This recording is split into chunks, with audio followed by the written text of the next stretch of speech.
ما نقدروش نسكتوا على الشيء هذا. لذلك نطالب تدخل عاجل من السلطات الجزائريه، باسكو هاد الناس العصابه اللي راهي جات ونحات، باسكو انتم ما تحبوش الرجال، نحات بالماضي ونحات الكوادر كامل تاع الفريق الوطني.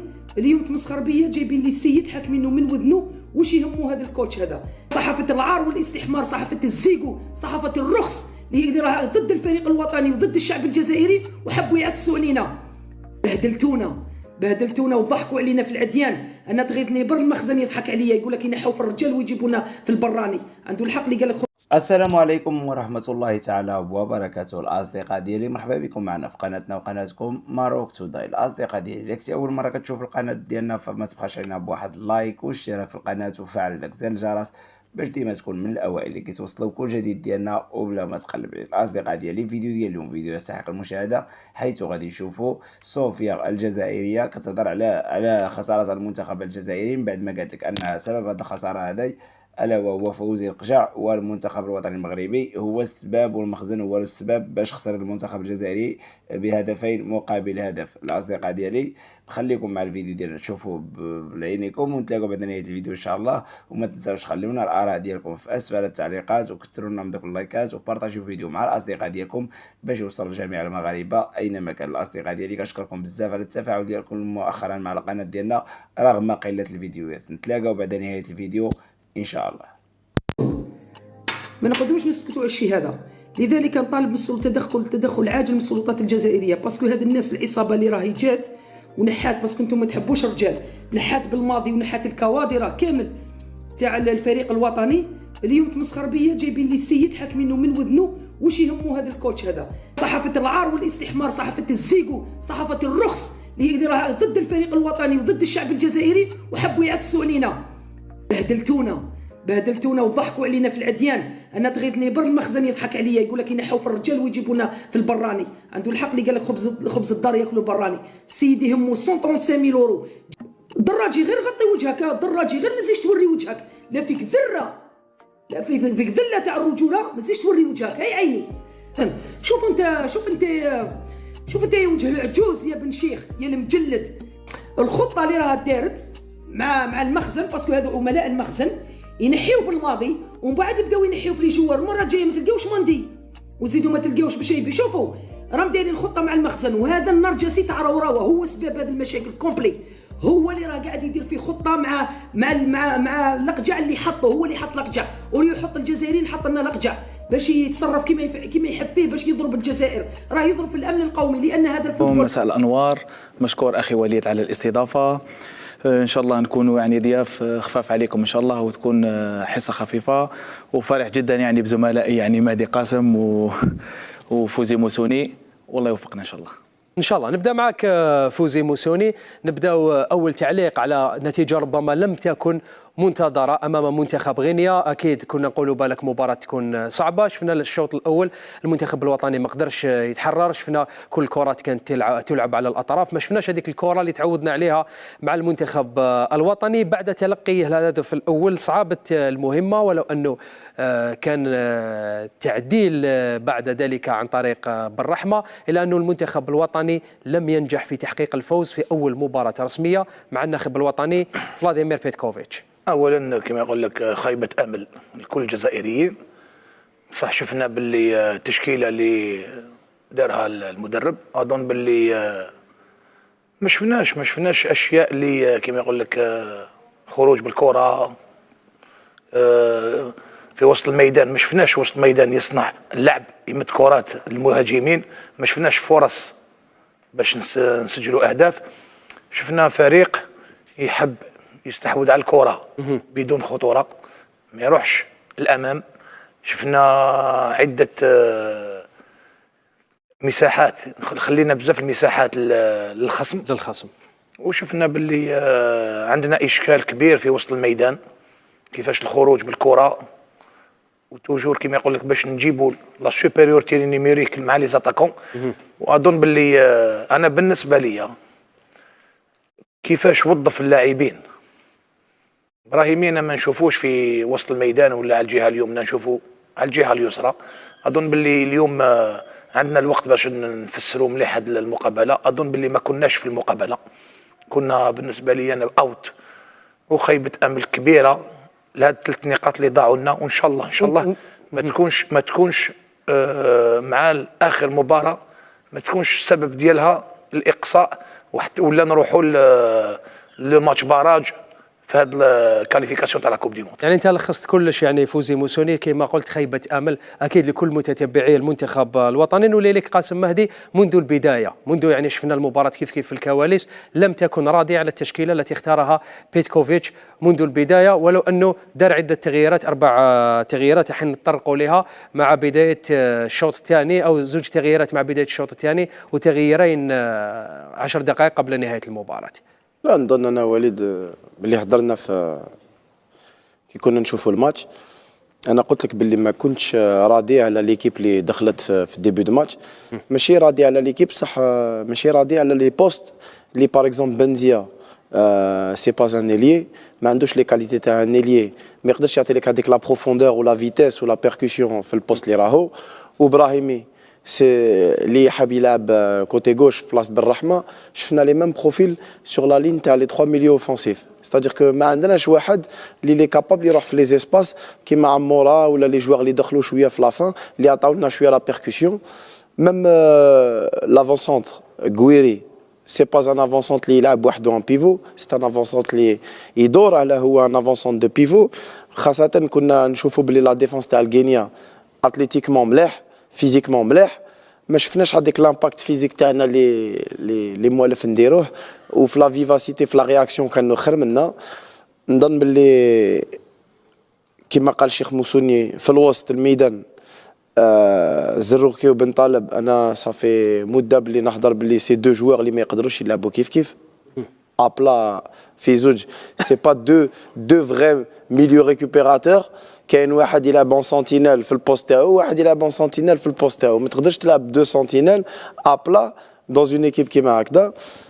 انا نظن باللي كي تشوف التشكيله الاولى ما تقدرش تامن باللي اليوم نديروا صوالح بوزيتيف سور لو بلان اوفونسيف. ومن بعد كي شفنا لابور تاع بغداد وتاع عموره كوميم شفنا ان بو بلوس دو، صراو لنا دي زوكازيون في لافان تاع الماتش. عموره ميم انا ليا لو كان ميم هو اللي يلعب لو كوتي تاع بالرحمه يلي با اليز سور لو كوتي دروا باسكو يحب يدخل بالو بيي. سي دي شوا بصح شفنا بلي اليوم كاين بزاف غلطات او نيفو تاع التشكيله ليا، وما شفناش فرصه اللي نقدروا نربحوا بها. شفنا بلي لا غيني جات بريمير ميطون كي بحروا البالون يقعدوا في وسط الميدان تاعهم، وتاكتيكمون كانوا تري بيان اون بلاس، تري ديفيسيل باه تبوجي لو بلوك ديفونسيف تاعهم. وحنايا اون مانكي دو ريتم، اون مانكي دو موفمون، اون مانكي بزاف، ما لعبناش في لي زيسباس. كي تشوف انت يا ابراهيمي بنزيا وبالرحمه سي دي جوار كاع يدومونديو البالون. نقدروا نقولوا اليوم باللي انطلاقه اخرى للمنتخب الوطني، شفنا منتخب ماشي كاع هو اللي مالفين نشوفوا. حبيت برك نعاود نولي لك قاسم مهدي، تتكلمت بزاف على بعض الفرديات اللي اعتمد عليها بيتكوفيتش وما قنعتكش، راح نعاود نوليو لها. لكن قبل هذا مهدي اليوم قراءتك المباراه وش اللي ما مشاش؟ نقدر نقولوا الحاجه الاساسيه اللي ما مشاتش اليوم، هل ما كانش نقدر نقولوا ما كانش تناسق بين اللاعبين اللي اختارهم بيتكوفيتش؟ لانه نقدر نقولوا باللي في اول مباراه رسميه كاين تغييرات بارابور على واش نشوف واش مالفين نشوفوا المنتخب الوطني تاعنا. بعد بسم الله الرحمن الرحيم، اصعب مرحله مرحله انتقاليه، اول مباراه رسميه للناخب الوطني الجديد. انا كنت نفضل يعني في التشكيله هذه مباراه رسميه، نفضل الاستقرار، النقطة الأولى. والنقطة الثانية لاعبي خبرة وتجربة في مباريات مثل هذه. أكيد أنه بعد الهزيمة راح كل واحد يعطي رأيه، كل واحد ينتقد، ولكن احنا نقول خيبة أمل من ناحية نتيجة، ولكن كي نشوف مردود المباراة الفريق الخصم يعني غينيا ما سرقتش من يعني النتيجة الفوز. كي نشوفوا جانا الشوط الاول كانوا متكتلين للوراء، كان انضباط تكتيكي دفاعيا، فريق متمركز دفاعيا ممتاز، ما خلناش يعني المساحات، ارغمنا نلعبوا على الاروقه، انو بوسي باش نلعبوا على لي كوتي. حنا هذه النقطه اللي ساعدت الفريق الخصم. نشوفوا الشوط الاول ما حصلناش يعني فرصه خطيره ولا فرصه دخلنا فيها في العمق. هذه النقطه الاولى. النقطه الثانيه نشاط الراي، يعني نزيد نضيف واش تكلموا الزملاء، انه كان خاصنا يعني قلب هجوم صريح وقلب هجوم يعني يتميز بالتجربه والحنكه تاعو والذكاء. ليش؟ علاش؟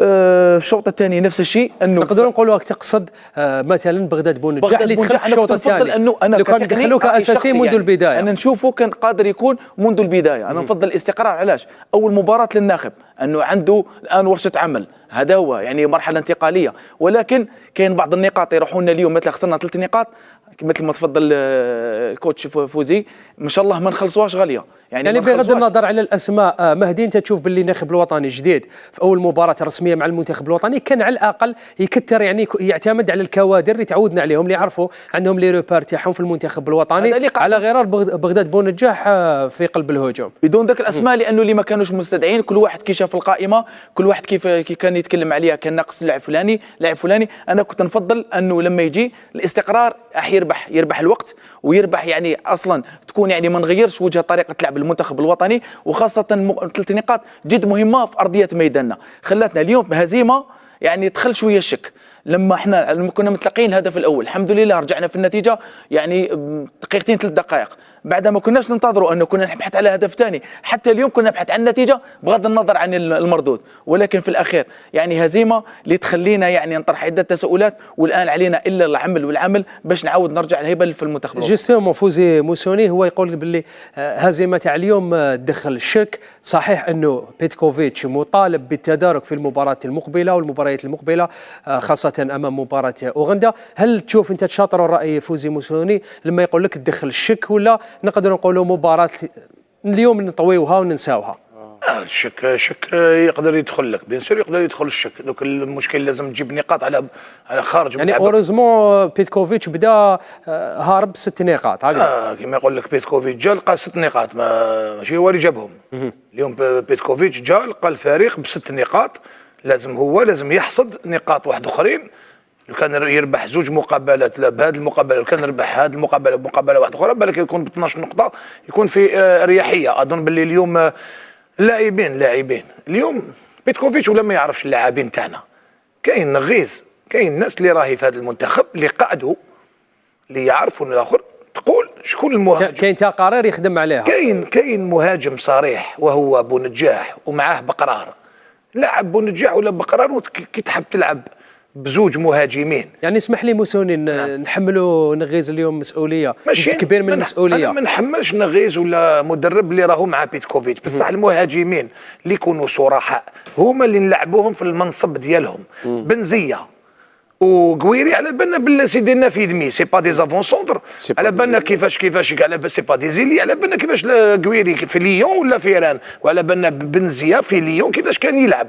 اليوم عندك وسط ميدان إلا با دو كرياتيفيتي، ما كانش يبدع كما قال مهدي في الشوط الاول. شفنا المنتخب الوطني يلعب غير على لي كوتي، ما شفناش توغل في وسط الدفاع المنافس. اليوم في ال3 خطوط ما كناش ملاح، في ال3 خطوط ما كانش عندنا لاسيورونس اللي نلعبوا كره ونعرفوا باللي عندنا قدرات ونلعبوا الكره ميم الوقت ويفوت. طونك كيما تونكيسيش دي بوت ا تو مومون تماركي، ميم الماتش تقدر تربحوا 1-0 مي يفو با انكيسي دي بوت افيك اون ايكيب كيما قال مهدي مقبلات، فيزيكمون تاكتيكمون اي تكنيكمون، ميم تكنيكمون اي سون بون لا غيني، بصح ما تدخلش معاهم في صراعات. انت ما تقدرش للصراعات، سيب حلول واحده اخرى اللي تقدر ماشي لدرجه انه يفرضوا المنطقه ديالهم في ستادنا. تفضل قاسم، تفضل نقاش كيما تقدرش تدخل في الامباكت فيزيك كيما شفنا في الديفونسيف في الميليو ريكوبيراتور. حنا كلاونا في لي دوزيام بال وسور لامباكت زازروكي وبن طالب ما بانوش كاع ابار كي ديكروشي ويلعب البالون. انت كي عندك اون ايكيب موان اتليتيك واش تحوس تربحها سور لو بلان دو لا فيفاسيتي، سور لو طون سور لي بتي اسباس، مي لازم لك دي جوار رياكتيف. انت يا بنزيا سور لو كوتي لا كاليتي بروميير تاعو سي لا تكنيك، ما يقدرش يديبوردي ولا يروح 1 كونتر 1. شوف لو سول جوار اللي كان رياكتيف وكان ديناميك سي عطال، ومالغري تو اليوم شويه الى يو دو ديشي، بصح كي يحكم البالون تحس باللي بلا فوق تاعو يدخل يبينيتري، بصح ابار لوي ما عندناش سور لو سيكتور اوفونسيف اللي لعبوا اليوم اللي يقدر يديرها. كان عندنا عموره وقلت لك ما كانش عندنا ان بوان فيكساسيون سوليد القدام. قويري سي با لو جوار اللي يقدر يلعب وحده القدام. انت كي تشوف لاطاي تاع قويري تاع بن رحمه وتاع بنزيا وتاع ابراهيمي، شكون يدير لك البالون بديوال براسو؟ شكون؟ طيب حتى انت قاسم مهدي نقدروا نهضروا هذه المشاكل كاع اللي هضرنا عليها، وانت بالك عطيتنا اسباب علاش ما مشاتش في النص ساعه الاولى ولا حتى الشوط الاول. هل مع بدايه الشوط الثاني شفنا ولا لمسنا بالك تغييرات ولا اللمسه تاع المدرب بيتكوفيتش حتى قبل ما نتلقاو قبل ما نعدلوا ولا نتلقاو الهدف الثاني؟ شوف وليد، اليوم هذا ماشي ماتش اميكال، هذا ماتش اليميناتور تاع كوب دو موند. اليوم تحب ولا تكره، كنا بروميي اليوم ما راناش بروميي. دوك الكيني يرسوفي في ستادو وانت تروح لوغندا اخويا، لا قدر الله دير موفي ريزولتا وهما يربحوا يهربوا لك ب 4 بوان اخويا. او تدخل في حسابات اللي ما كنتش قاعد تستنى تدخل فيها. ماتش روتور تروح لتما سي با فاسيل. اصدقاء ديالي وصلنا لنهايه الفيديو. الا كان عجبكم الفيديو فما تبخلوش علينا بواحد اللايك والاشتراك في القناه وفعلوا داك زر الجرس باش ديما توصلوا بكل جديد ديالنا. اصدقاء ديالي كما شفتوا معنا في الفيديو، الاعلام الجزائري غادي يحماق بسبب المغرب من بعد ما بدا كيسبب ان فشل خساره المنتخب المغربي، المنتخب الجزائري عفوا، كيتسبب فيه المنتخب المغربي او الجامعه المغربيه او القجاع او المخزن كما كيسميوها هما الاصدقاء ديالي. وصلنا لنهايه الفيديو، ما بقى لي نودعكم. ما تنساوش خليونا الاراء ديالكم والاراء ديالكم المحفزه لنا في اسفل التعليقات، ونتلاقاو في فيديو جديد ان شاء الله.